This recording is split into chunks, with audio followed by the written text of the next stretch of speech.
Buenas noches, amados hermanos. Es un gusto que nos volvamos a encontrar a través de este medio. Continuamos con nuestro ciclo denominado Iglesia en Cuarentena. Estamos en una semana que nos recuerda los momentos antes de la muerte de nuestro Señor. Pero antes de eso, veremos la noche de oración más hermosa de nuestro Salvador y analizaremos algunos detalles. El texto que leeremos esta noche se encuentra en Mateo capítulo 26 del 36 a 46 y dice así: Entonces llegó Jesús con ellos a un lugar que se llama Getsemaní y dijo a sus discípulos: Sentaos aquí, entre tanto que voy allí y oro. Y tomando a Pedro y a los dos hijos de Zebedeo, comenzó a entristecerse y angustiarse en gran manera. Entonces Jesús les dijo: Mi alma está muy triste hasta la muerte. Quedaos aquí y velad conmigo. Yendo un poco adelante, se postró sobre su rostro, orando y diciendo: Padre mío, si es posible, pase de mí esta copa, pero no sea como yo quiero, sino como tú. Vino luego a sus discípulos y los halló durmiendo, y dijo a Pedro: ¿Acaso no habéis podido velar conmigo una hora? Velad y orad para que no entréis en tentación. El espíritu a la verdad está dispuesto, pero la carne es débil. Otra vez fue y oró por segunda vez, diciendo: Padre mío, si no puede pasar de mí esta copa sin que yo la beba, hágase tu voluntad. Vino otra vez y los halló durmiendo, porque los ojos de ellos estaban cargados de sueños. Y dejándolo se fue de nuevo y oró por tercera vez, diciendo las mismas palabras. Entonces vino a sus discípulos y les dijo: Venid ya y descansad.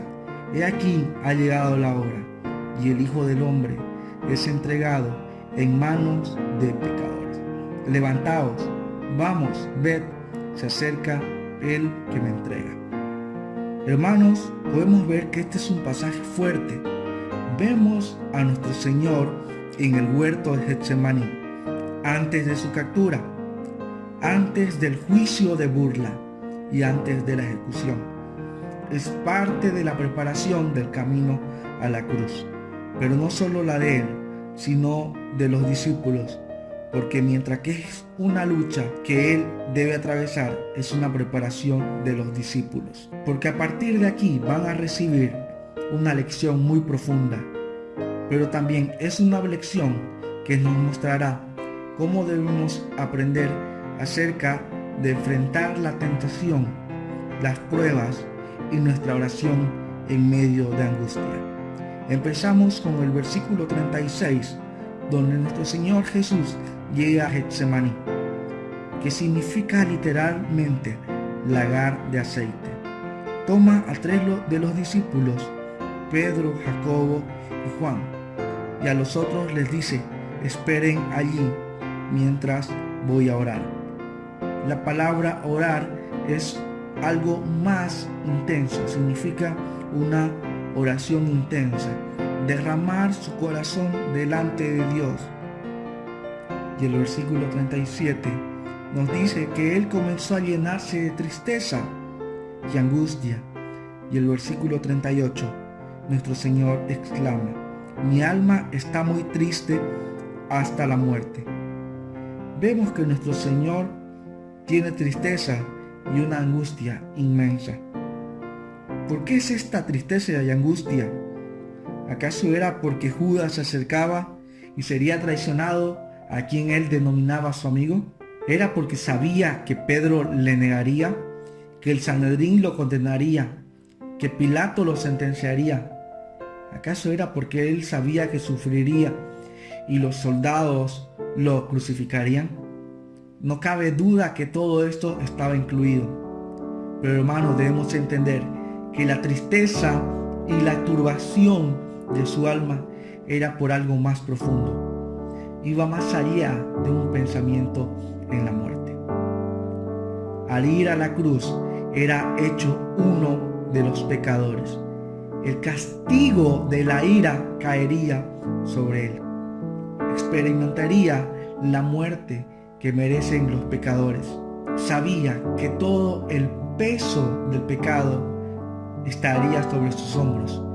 Y lo más doloroso, la relación con el Padre se perdería. Eso era lo que le angustiaba a Jesucristo. Pero vemos también que en ese momento de angustia les dice en el versículo 38, quédense aquí y velen conmigo. Fueron unas órdenes muy simples que se le dio a los 3 discípulos que se encontraban con él en ese momento.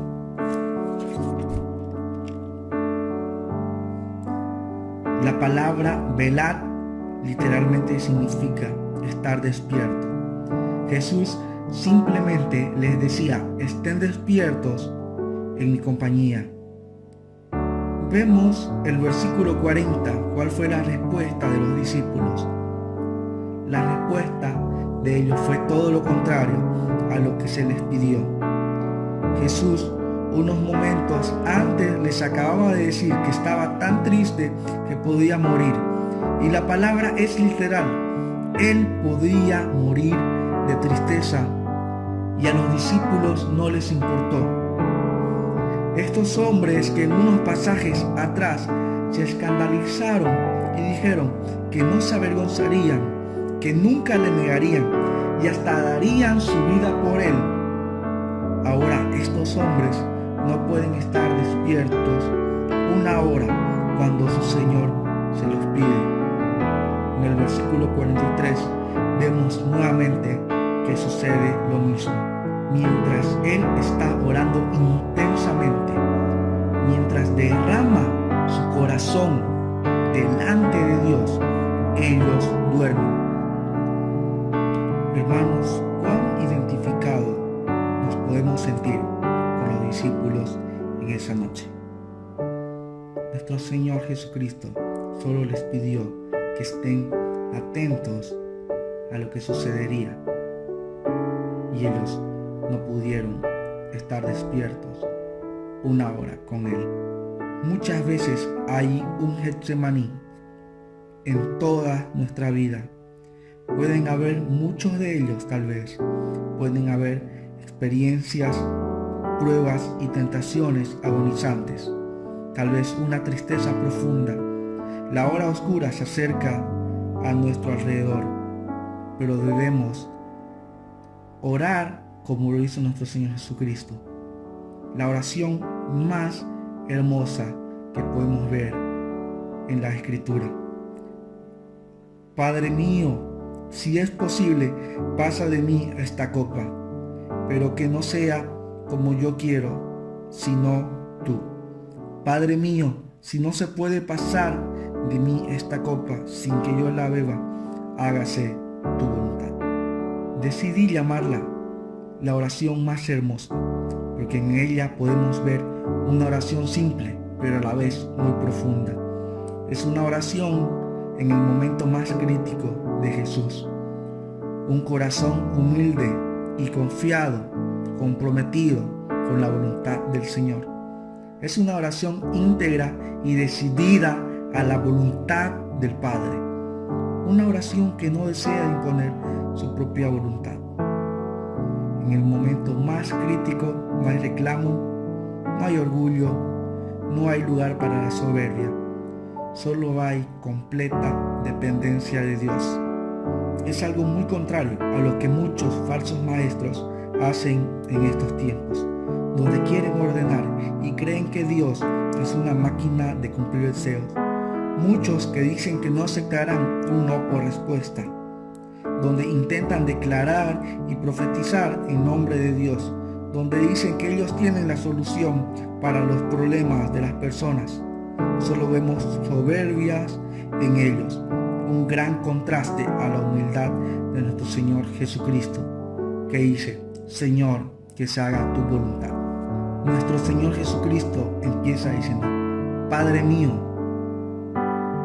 Aunque la nube era muy densa, podría ver al Padre a través de ella. Continúa, si es posible hacer esto de otra forma, yo querría eso, pero si no lo es, que sea tu voluntad. Esa es una oración de obediencia a la voluntad de Dios. Si es posible, Señor, que yo no beba esta copa, si es posible que yo no cargue con todo el pecado y en mí no caiga tu ira, pero Señor, si no hay otra forma, que se haga tu voluntad. Vemos que la oración es repetida otra vez.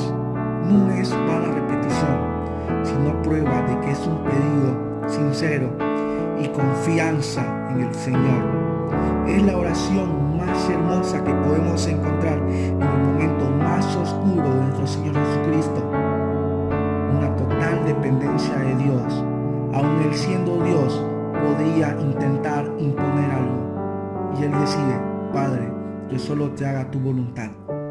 No podemos encontrar palabras más bellas que salen de la boca de nuestro Señor Jesucristo en este momento. Dice: si hay otra manera, si es posible hacerlo de cualquier otra manera. Él no está tratando de evitar la redención. Él simplemente está en el punto de agonía extrema y dice: si hay otra forma, pero si no hay otra manera, entonces que así sea, que se haga tu voluntad. Él pasará por esta copa, Él pasará por la ira de Dios. Y Él dice: haré tu voluntad. Aquí vemos un compromiso de parte de nuestro Señor Jesucristo, aún en el momento más oscuro. ¿Cuántos de nosotros estamos dispuestos a orar de esta manera, aún en el Getsemaní que estemos pasando? Esa es la oración más hermosa que nosotros también podemos presentar a nuestro Dios. A pesar de las circunstancias, poder decirle: Padre, que se haga solo tu voluntad y no la mía. Alabado sea tu nombre.